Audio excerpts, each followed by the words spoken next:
All right, hey Bio30s, it's Manchak here, and I am going to be doing this recording for you for your next two concepts in Unit B, which is Human Reproduction and Development.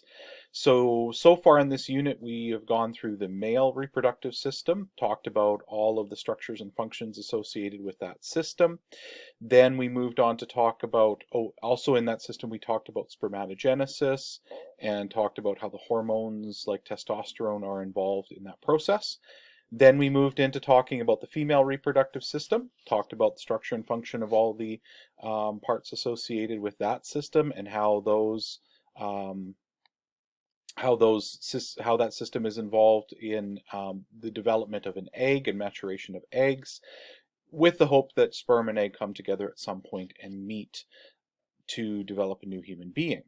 We branched off to concept B3 briefly and talked about the menstrual cycle and how that ties in with the female reproductive system and how that system is also associated with the development of an embryo, or sorry, not an embryo, of an ovum, which will be waiting for a sperm, hopefully to generate fertilization and ultimately a new human being.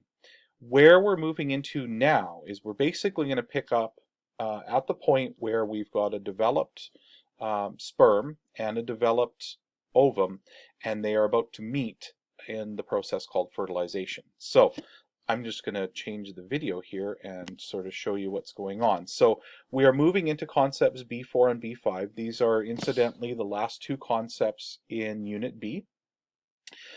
Just some general notes, and this will also be posted in the Google Classroom as well, so you can go back to it at some point.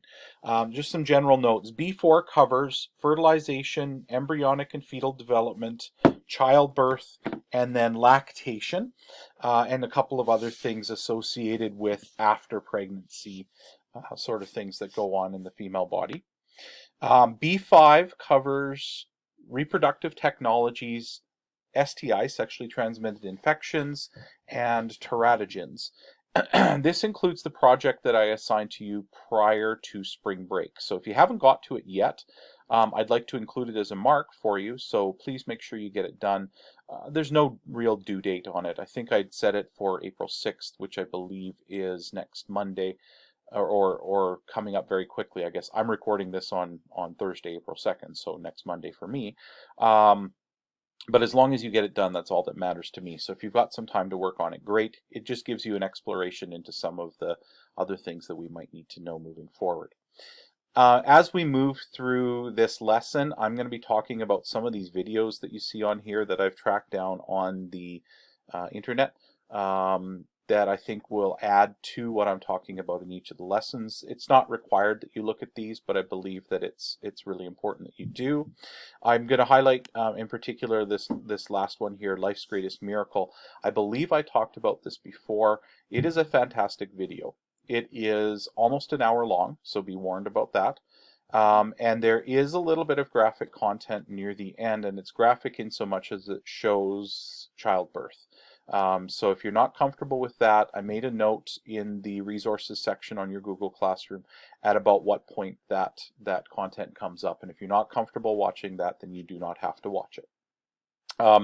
I think it's a fantastic video. If you have some time to sit down and watch it before you go in and do any of the tests or any of the formative stuff, I think it's great. They've tied it in with some excellent graphics. The video is getting a little bit dated. You'll notice that some of the clothes aren't anywhere close to what we would wear these days, but it's really worthwhile for sure. And then once you get through all of that, you've got a couple of things to go through, some formative stuff at this point, and we're going to call this formative assignments and practice stuff that I want you guys to go through. So some questions out of the textbook. Then I have worksheet number 3, which has a key also on the Google Classroom as well. I'd like you to have a look at that and work your way through those. And then there will be a practice quiz coming up with some questions that I want you guys to answer. Remember, please do the practice quiz first, then give me some time to give you some feedback, then move on to the summative quiz when it's up. Don't do it where you skip right to the summative, because then you don't give me a chance to correct any mistakes. I'm not there to look over your shoulder and correct those mistakes, because we're obviously not in the same classroom anymore. So please do the formative stuff first, get some feedback from me. Then when I think you're okay, I'll say, hey, go on and do the summative quiz.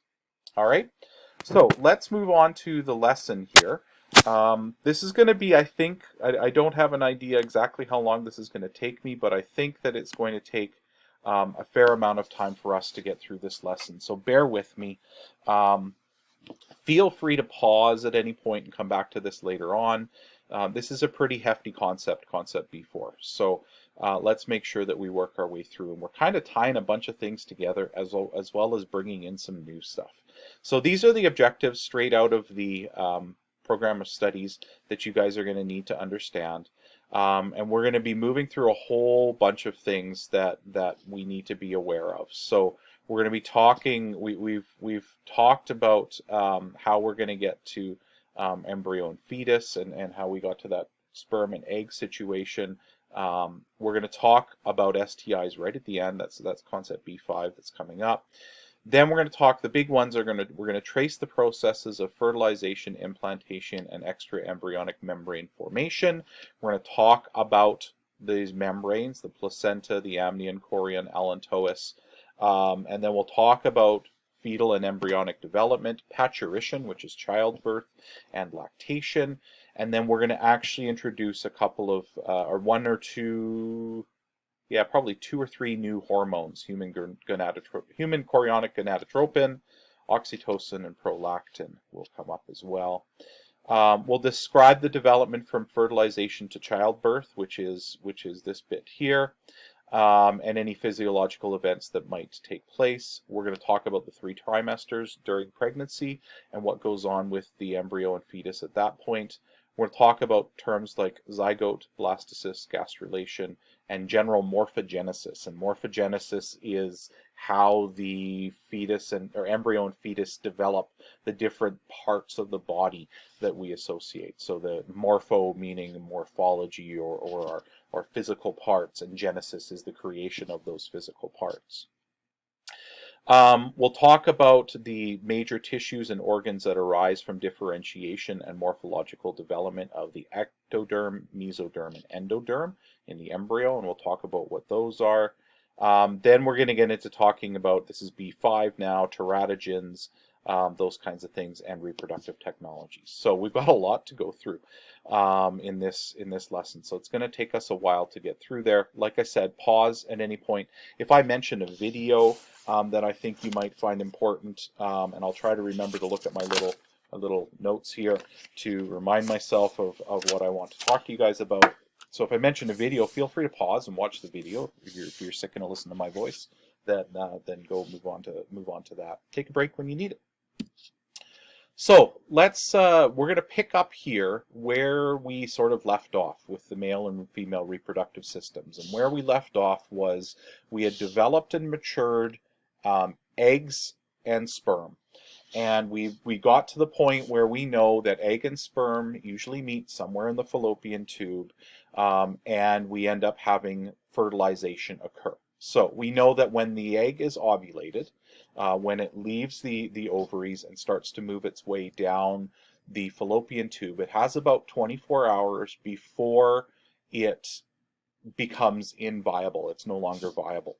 And so after ovulation, the egg moves into the fallopian tube and slowly travels towards the uterus over several days, although we know the viability is only about 24 hours.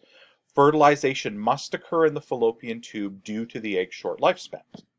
Many sperm will become attached to the outer wall of this developed egg, but only one sperm is able to penetrate through the outer wall of the ovum. And one of the videos, I think it's the Life's Greatest Miracle, does an excellent job of explaining what happens in that case, and I would recommend you watch that.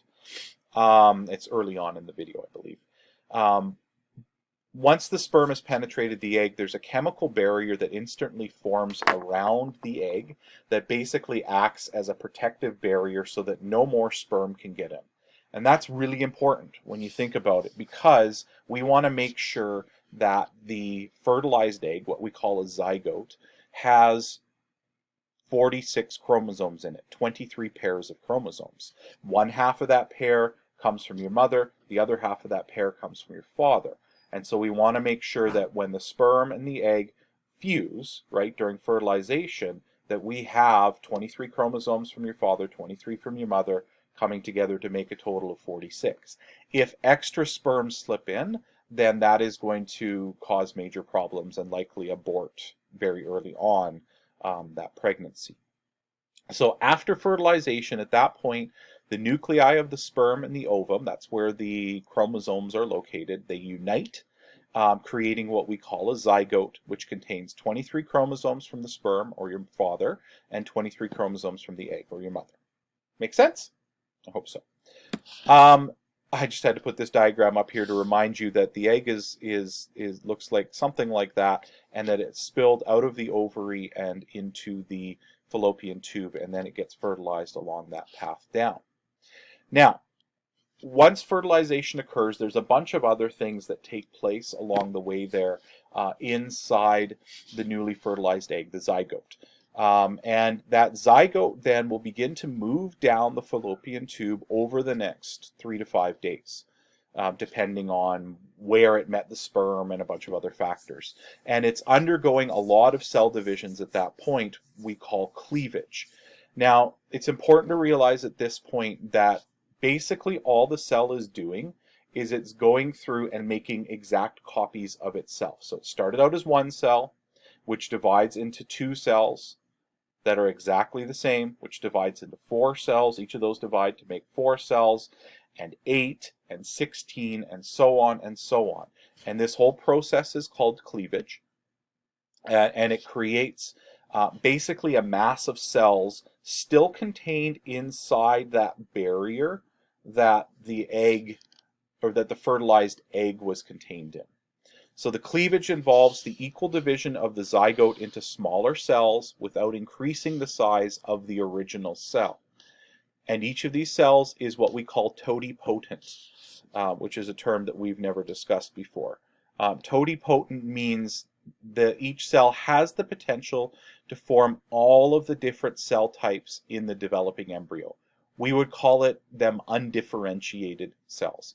They haven't started to become a hair cell or a bone cell or a nerve cell or anything along those lines. By the time the zygote reaches the uterus, it's developed into a ball of cells known as a blastocyst. Okay, and a blastocyst is just, we've gone from that zygote to a bundle of cells through cleavage into something called a blastocyst. And I'm going to bring up a diagram here just to show you. This is on the Google Classroom as well that you can track down. And what we're seeing here is sort of that process we've just been talking about, okay, is we've got ovulation going on. Here we've got fertilization taking place where the sperm finds the egg. And then that's day 0, right? When fertilization occurs, that's day 0 of pregnancy. Then we start to move along and we get first cleavage, and then we get more division and more division and more division. And we've created what's called a morula later on. Then we're starting to get into the blastocyst stage, which is where we left off here. And the blastocyst stage is where we're starting to see a little tiny bit of differentiation. We don't have, these cells that are all exactly the same now. Now we've got some differences that are starting to appear in that embryo, as we would call it now. So we've got a blastocyst that is finding its way to the uterus, and it's ultimately going to end up doing something called implanting on the endometrium of the uterus. So the blastocyst develops, and it's going to consist of 2 parts. It's going to consist of an outer sphere on the outside that's going to develop into extra embryonic structures. Extra meaning outside of, embryonic meaning the embryo. So these are the structures that are going to develop outside of the embryo. So it will not be the embryo. These structures are not going to be the baby itself. These structures are going to be support structures, structures that are going to help that embryo support it as it goes through the processes of development. The other part of the blastocyst at that point is an inner cell mass that actually develops into the embryo itself, as well as a couple other support structures called the amnion, the yolk sac, and the allantois. And we'll get to those in just a second. Okay? My dog's barking upstairs, probably at somebody walking by. Sorry about that. He may shut up, he may not. If he doesn't, I'll go up and tell him to stop. Anyway, so after entering the uterus, the blastocyst will become attached to the wall of the endometrium, and we call that process implantation. Mentioning endometrium again reminds me to remind you of the hormones that are active in the female body at this time to ensure that pregnancy is viable. First off is estrogen, which is making sure that the endometrium remains thick and continues to be supplied with everything it needs in order to stay fully developed. The second thing that's active at that point is progesterone. Progesterone, remember, is a hormone that inhibits the contraction of the uterus. So what it's doing is basically preventing the shedding of the endometrial wall during pregnancy. Because if you shed the endometrial wall, you're shedding everything that's happened so far for the pregnancy. Time for a sip of water. See, you guys get to watch me sip water. Isn't that fun? All right. So at this point, I think I'm going to suggest to you that you could pause, and there's a couple of videos on the Google Classroom that I think would be worthwhile if you wanted to have a look at for a little bit of further information. So one video in particular, there's one that covers fertilization, cleavage, the blastocyst, implantation and stuff, and I'm just going to look at my other computer screen here because I can't remember the name of it, but I will call it up briefly for you here and remind you of what it's called. It's actually just a video that I've attached in the Google Classroom all by itself. It's got the title human_emb_dev. It's just a movie that you guys can watch. So that would be a good opportunity to pause and, not listen to me for a bit. Excuse me. Where we're moving on to now is we're going to start to move our way through from implantation, eventually through the trimesters, and ultimately up to childbirth. What we're going to call developmental stages. And the first developmental stages, the first broad categories we want to talk about are the distinction between the embryo and the fetus. Okay, embryo is what we would describe an organism or that developing baby as from the moment of the first division of the zygote, so when we get that first cleavage happening, until the 8th week of pregnancy. And then after the 8th week of pregnancy, until the child is born, we will call it a fetus. The development of the embryo basically sets the stage for the development of the fetus. And we call it a fetus when we can see a lot of the parts that we would associate with a human being. That's that sort of distinction at about 8 weeks of pregnancy. So before we get into talking about the trimesters, I want to talk about those extra embryonic membranes that are going to form as the embryo starts to develop after it's implanted. And these extra embryonic, remember, that means they are not the embryo themselves. They're outside support structures that help the embryo. And so we're going to talk about what these structures do in general. And then there's another video on the Google Classroom that I think is a great backup. The title is Embryonic Development. After we've done this section, have a look at that one as well. So pregnancy requires menstruation to stop. Otherwise, the endometrium, we just talked about this a few minutes ago, the endometrium shedding would dislodge the developing embryo and the pregnancy would be aborted at that point. So as a result, we just said this requires progesterone and estrogen levels to remain high, and all hormonal problems present here are solved then by the blastocyst starting to secrete hormones, particularly human chorionic gonadotropin, or HCG. Human chorionic gonadotropic hormone, or human chorionic gonadotropin. HCG maintains the corpus luteum, so it helps to ensure that the corpus luteum that's still active inside the ovary is still secreting progesterone and estrogen, and that then allows for the maintenance of the endometrium. And there's a few other things that the hormone does, but we won't spend too much time dwelling on them at this point. Pregnancy tests, interestingly enough, to tie in a technology here, are actually designed to detect human chorionic gonadotropin, and so it can be found in the urine of women. So when you pee on a store-bought pregnancy test, what that pregnancy test is looking for is levels of HCG that can be found in the urine, and that will tell you if implantation has occurred and the blastocyst is beginning to develop. Okay, continuing on with these membranes, the outer layer of the blastocyst gives rise to sort of two structures that we need to be aware of. One is called the chorion, and the other is the amnion. The chorion produces the HCG, and maintaining the corpus luteum for the first 3 months of pregnancy, and then that job of maintaining the corpus luteum is taken over by what the placenta does after that point, and we'll talk about what the placenta is shortly. The amnion is basically a sac. It is a protective barrier that forms around the developing embryo, and the space inside the amnion, so the amnion is the membrane itself, the space inside it is called the amniotic cavity. And that space is filled with fluid, and in that fluid the baby develops. The purpose of the fluid and the amnion, amniotic sac and amniotic cavity itself is to protect the embryo and later fetus from dehydration, from temperature changes, from impacts, and other things. So the fluid inside there acts as a bit of a buffer that helps to prevent the baby from, experiencing dehydration, from any drastic temperature changes, because there's water present, so it's got a high specific heat capacity, and that any impacts, any bumps that the mother might take, playing sports or whatever it might be during the time of pregnancy. So that's what the amniotic sac or amniotic cavity does. The other structures that are associated with are the yolk sac, which forms beneath the embryo, almost attached to it.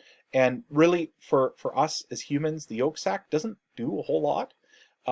In other organisms, let's say for example chickens, the yolk sac provides a major energy source as those organisms develop. But for us, we get hooked up to our mothers pretty quick, and they're providing energy for us. And so we don't need as developed a yolk sac as other organisms do. But for us, the big thing it does is we get the first red blood cells starting to form in that yolk sac. And then later on, it's the site of primitive digestive tract development, and eventually starts to fuse to become part of the umbilical cord, which becomes that nice gap. What's the word I'm looking for? Spans that gap between the mother and the fetus. It provides that little railway or roadway to exchange certain things. We'll talk more about that in a second.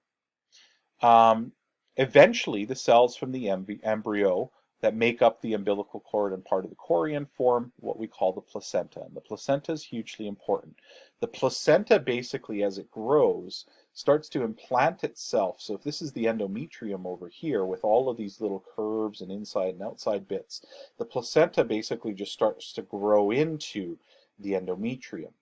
And we get this meshing together of what would be mother here with the endometrium, and embryo and fetus, which would be for the placenta. And that it is the site of the placenta where it comes into contact with, or comes near to, the endometrium, where we get nutrients and wastes and gases exchanged between the developing fetus and the mother. At around the 4th week of pregnancy, the placenta begins to produce estrogen and progesterone, which helps to maintain the pregnancy like we've talked about before, and also helps to ensure that the mother cannot become pregnant again, because at that point, 4 weeks in, you may not even know that you're pregnant just yet. So, if you think about it, you're getting close to, because you think about the fact that your menstrual cycle should be getting to the point of or should have already gotten to the point menstruating again. The allantois is a structure that provides help with gas and fluid exchange, and then it also joins the yolk sac later on to become part of the umbilical cord, which forms between fetus and mother.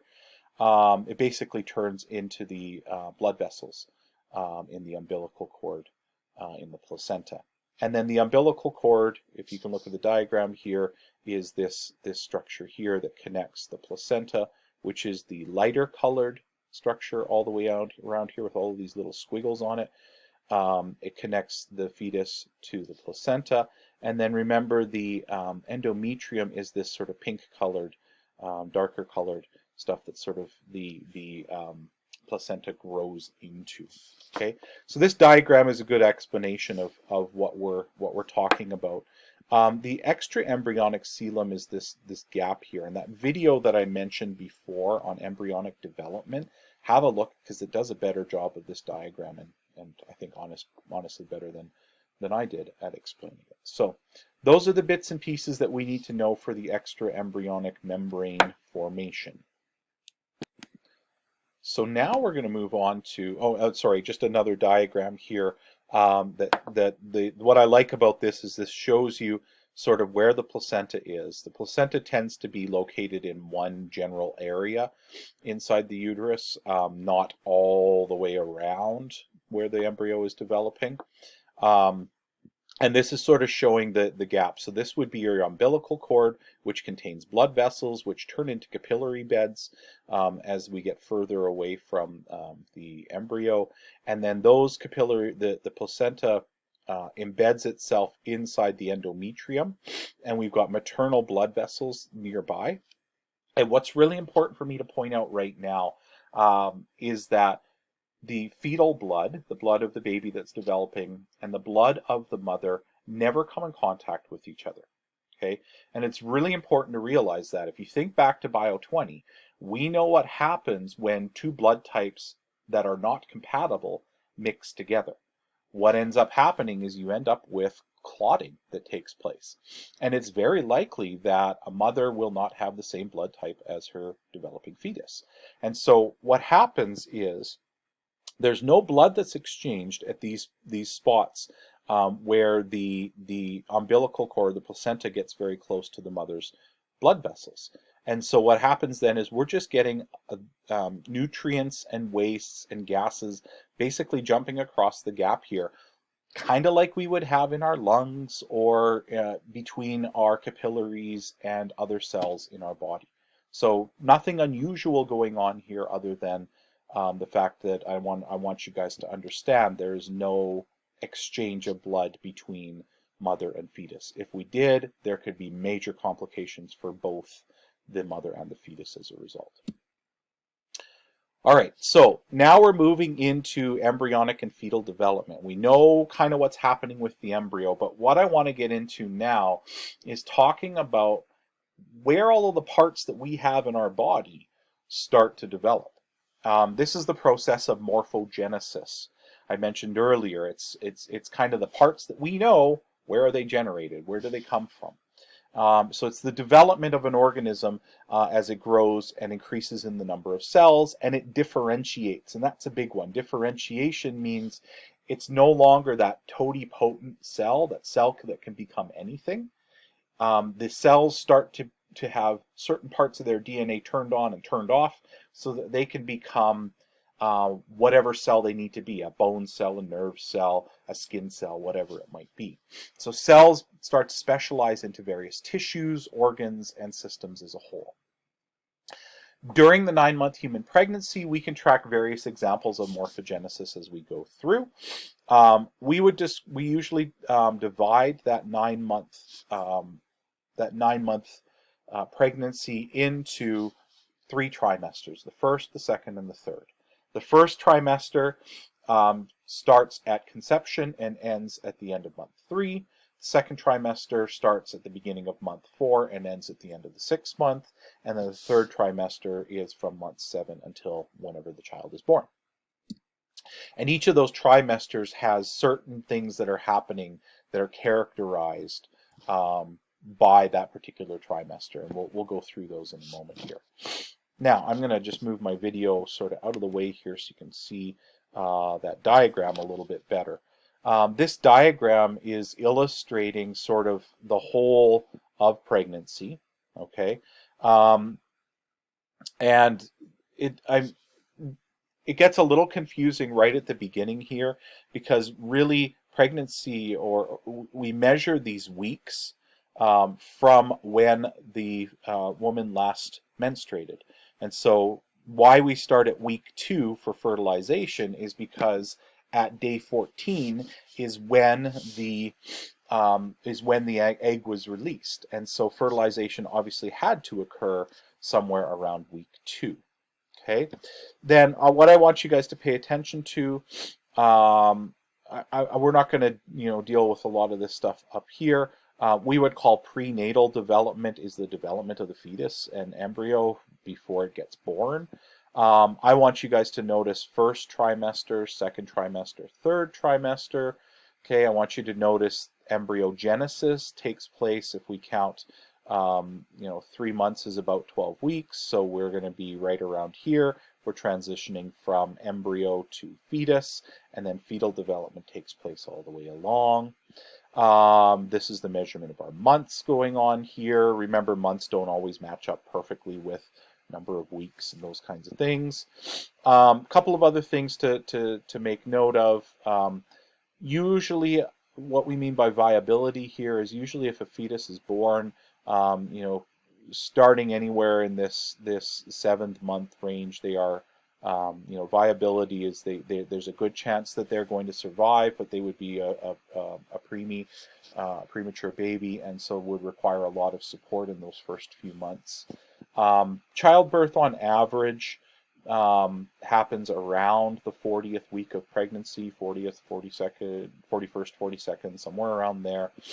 So we would describe babies that are born before the end of the 37th week as preterm babies.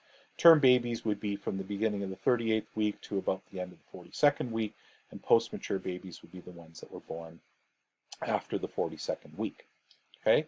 This diagram down here gives you a bit of an idea of what's going on during the course of the pregnancy, and gives you an idea. The bottom, which is kind of hard to see, shows you the uterus,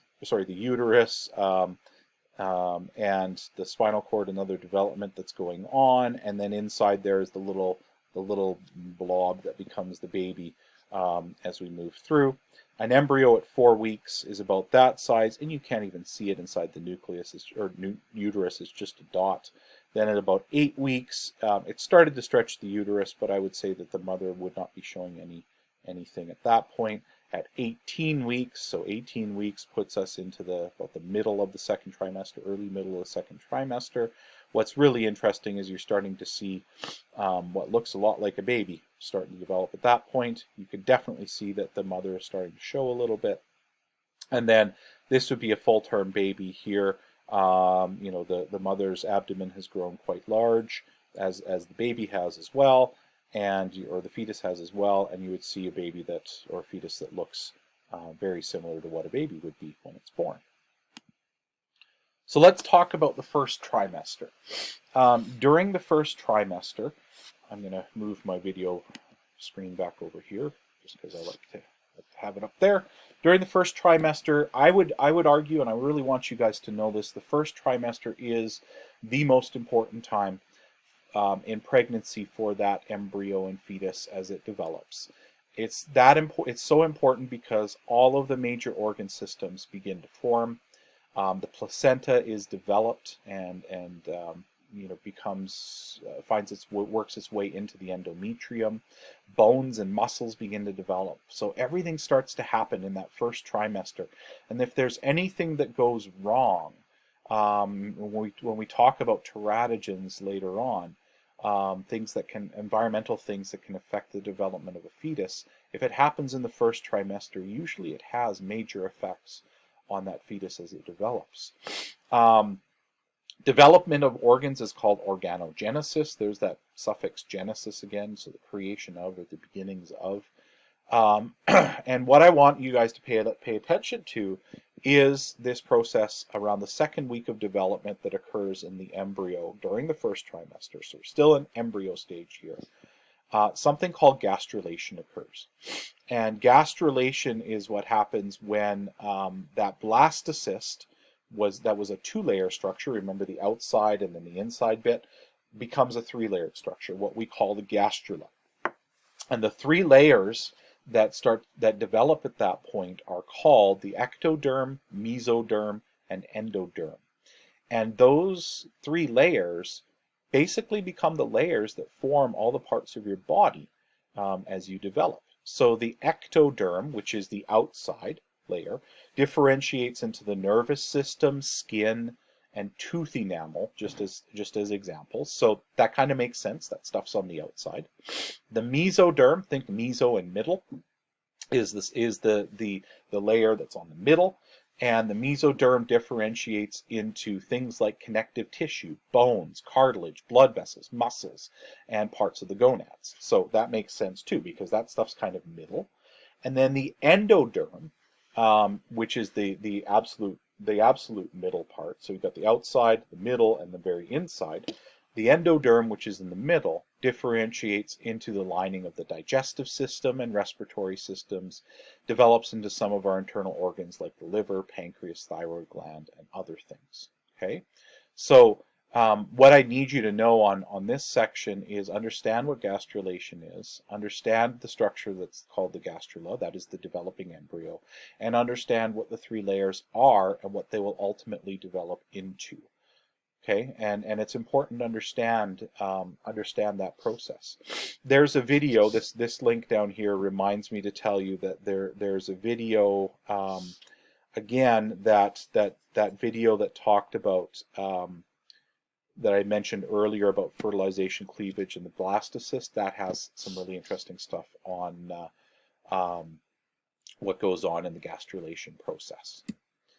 By the 9th week, we know that the embryo is now referred to as a fetus. Important organ systems are all developing, and arms and legs begin to move at that point. Probably, I mean, having never been pregnant, I do not believe that the mother would feel movement at that point, just because the embryo is, or the fetus is still so very small. The first trimester ends around the end of the 11th week, and the fetus at that point is approximately 30 to 80 millimeters in length, so 3 to 8 centimeters, so very, very, very tiny at that point. Okay, second trimester. Second trimester starts at the beginning of week 12 and runs through around the end of week 26, and it's characterized by these things. And I'd like you guys to be able to tell me important bits about each of the trimesters. First trimester, definitely things like gastrulation, that transition between embryo and fetus, what are the structures that are developing, how big is the organism at that, or the embryo / fetus at that point. By the end of the 26th week, the fetus is 28 centimeters in length. So 28 centimeters is about 12 inches, more or less. And all of the organ systems are formed, but they're certainly not fully developed at that point. The mother can start to feel movements because the fetus has gotten large enough for the mother to feel movements. Hair and eyelids are present, and cartilage in the skeleton is beginning to be replaced by actual bone cells.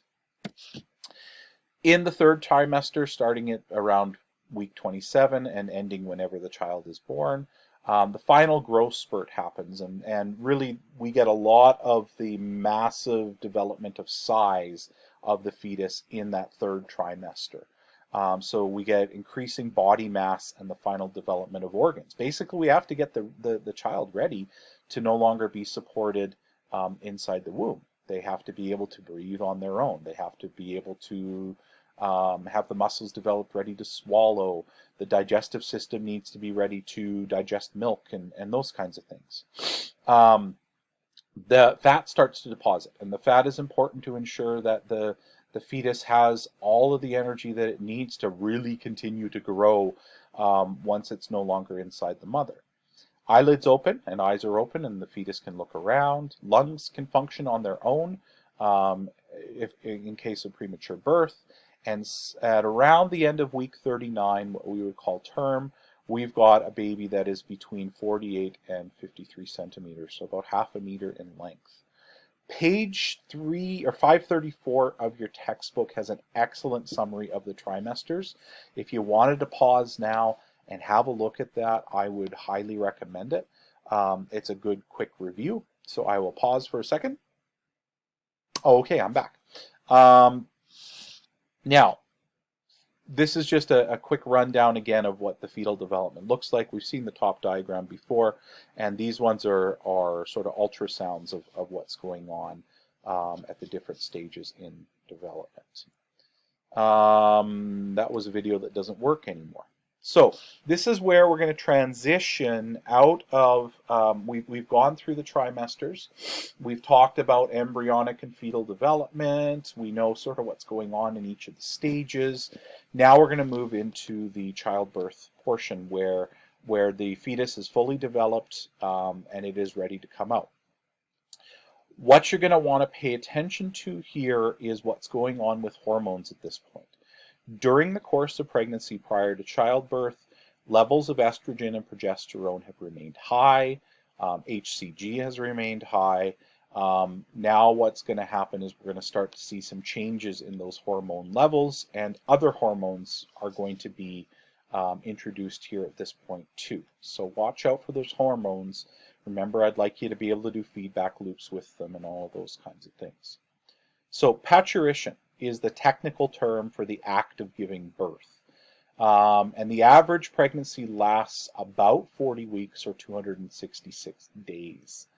Usually what happens to give the mother a clue that childbirth is going to happen is that uterine contractions begin, and that signals the beginning of childbirth. Prior to that, usually the mother has been to the doctor several times. The baby has turned, usually to be in a head down position, so the head is pointed towards the cervix. If you don't remember where the cervix is, go back and have a look at one of the diagrams from concept B2. And so what ends up happening is the pressure that the baby puts on the cervix starts to trigger a series of chemical and hormonal changes that take place inside the body.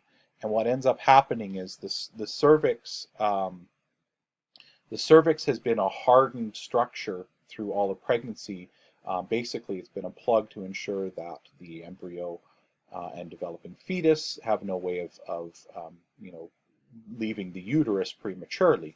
And so what ends up happening is when the this is a horrible way to show this, but when this is the cervix down here, and the baby's head starts to put pressure on the cervix, there's some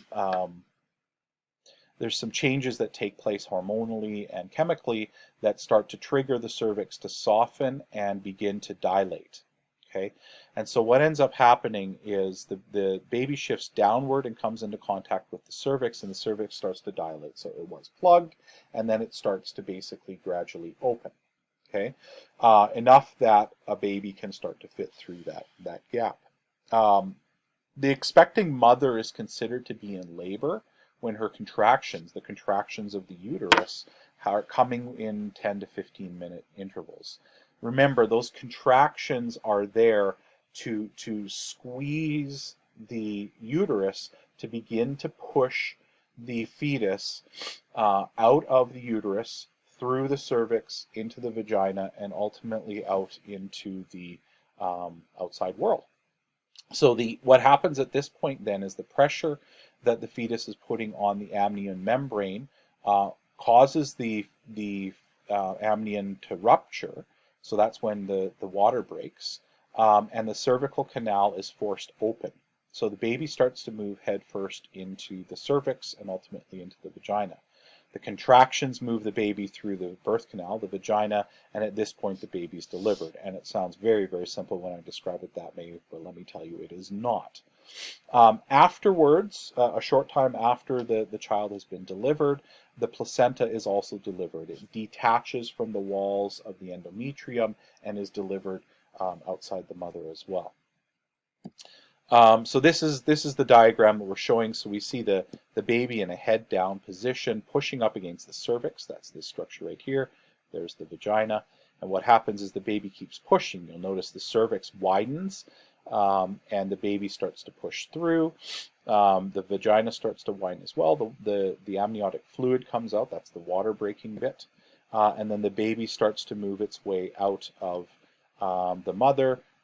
Head first usually, so the head comes out first. Contractions continue to push the baby out, and then once we can get far enough, then a nurse or a doctor is going to be helping to get the baby the rest of the way out. At this point, the hormones start to take I want to talk about hormones here and what's going on. We know that progesterone inhibits uterine contractions, and therefore its concentration will drop before childbirth. And at this point also the hypothalamus starts to stimulate the posterior pituitary to release oxytocin. And the oxytocin stimulates strong uterine contractions. This is the one example of positive feedback in a hormone. What we get a uterine contraction, and instead of inhibiting, going against, we don't want any more uterine contractions. That's the role of progesterone. We want more uterine contractions. We want harder uterine contractions. And so oxytocin targets the uterus and makes more of those. So it's a positive feedback. It amplifies the change rather than resisting the change. Okay? The uterus also releases prostaglandins, which will stimulate and make the uterine contractions happen more often and harder. Relaxin, another hormone, is released, and it comes from the placenta, and it causes the cervix to soften and loosens the ligaments around the pelvic bone. Remember, the ligaments are the structures that help to hold bones in place. Well, if we're loosening ligaments, it means that the ligaments stretch a little bit, which means we can get more space between bones. What this does is it creates a more flexible pathway for the baby as it's being born. The pelvic bones in the area around the hips start to relax a little bit so the baby has a pathway to come out. If for some reason doctors are concerned, they can induce labor. So they can induce the softening of the cervix, the widening of the cervix, the uterine contractions, all of those things associated, by injecting prostaglandins or a drug called pitocin, which is a synthetic version of oxytocin, if you need to induce labor. So at this point, I think it'd be a great opportunity for you to go pause this video or watch to the end. It's up to you, but go and watch Life's Greatest Miracle. Like I said, it's a little bit out of date, but it's really, really good. All of the stuff in there, it goes right from the beginning of fertilization all the way through the development of the fetus to childbirth. Remember, at around 50 minutes and 45 seconds is when childbirth actually happens, and it's a live childbirth. You can see it take place.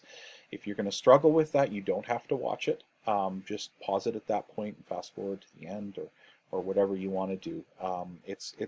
It's worthwhile watching if you're able to, and if you're not comfortable with it, don't worry about it. It's not a big deal.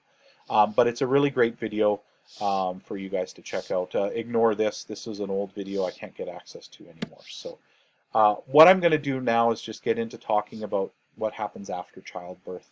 And we really have to talk about lactation and then a couple of other things. Dog's going to go crazy again. During pregnancy, the elevated levels of estrogen and progesterone help also to prepare the breasts for milk production. So usually what happens is during pregnancy, a woman's breasts begin to enlarge, and there's other changes that are taking place in the mammary glands in the breasts. And we know that that's important so that the child can be breastfed following childbirth, if the mother is capable of doing that. And it's prolactin, another hormone that comes from the anterior pituitary, that promotes the production of milk. Think of lactose milk. Prolactin is promoting the release of lactose, promoting the release of milk. And prolactin increases during pregnancy, but milk production is suppressed by progesterone. from the placenta. But when that progesterone level decreases to the point where it's dropped enough, then the prolactin does its thing and milk production can begin in earnest. When the placenta is removed, the estrogen progesterone levels drop off entirely, and that causes an increase in milk production. The first fluid released by the breast is something called colostrum. And the colostrum is important in promoting a healthy immune system in the child.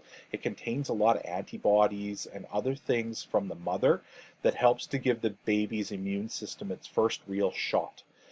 Remember, the mother and fetus have not shared blood at any point, and inside the blood are all the antibodies and other things that the mother has developed in her immune system.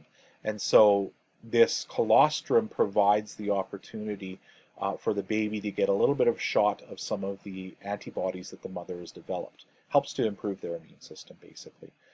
That's why, and I experienced this when we had our daughter, is the nurses are very much into promoting breastfeeding, at least for the very first few days, because we need to get that colostrum into the baby to give them a good shot at fighting infections for those first few days. The other thing that colostrum does is it helps to encourage the passing of the baby's first stool.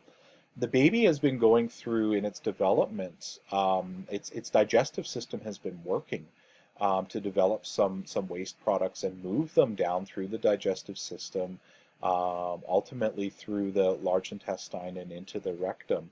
And there is a stool ready there when the child is born. It's suppressed, it doesn't come out usually. I can tell a story about that some other time. But the passing of that first stool usually happens shortly after birth, and it's not anything like you would imagine a stool to be for a baby.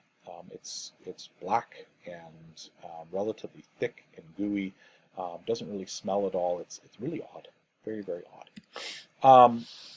The other thing that I should mention is a suckling reflex, and that's what happens when the baby is suckling at the mother's nipple. There's receptors in the nipple that send a reflex up to the hypothalamus pituitary complex, and it causes a little bit more oxytocin to be released. The oxytocin, again, makes more contractions in the breasts, forcing the milk into the milk ducts that eventually connect up to the end of the nipples and allows the baby to nurse at the mother's breast. And this basically, the other thing it helps to do is there's some more contractions that occur in the uterus as well that cause the uterus to start to shrink back to its pre-pregnancy size. Okay, so oxytocin plays a role during childbirth, but also a little bit afterwards once we get the need for milk production. All right, we are nearing the end. We are at about 52 minutes right now, almost 53 minutes. So I'm hoping to wrap this up in the next few minutes. I hope you've taken the time to pause from time to time and get away from the computer and watching my ugly face on the screen. So let's wrap this up a bit.